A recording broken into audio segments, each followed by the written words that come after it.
Konflik Rusia dan Ukraina yang telah berlangsung dari 1000 hari ini kian memanas.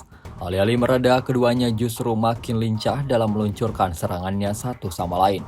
Terbukti dalam sebuah rekaman yang ramai beredar di media sosial Telegram pada Kamis 26 Desember 2024. Dalam rekaman tersebut menunjukkan detik-detik tentara Rusia menyerbu parit angkatan bersenjata Ukraina dan menembaki mereka dari jarak yang sangat dekat. Pasukan Rusia terus berjuang pada setiap meter benteng militer Ukraina. Alhasil, para pejuang Rusia berhasil merebut posisi musuh dan menduduki posisi baru.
Download Tribun X sekarang, menghadirkan lokal menjadi Indonesia.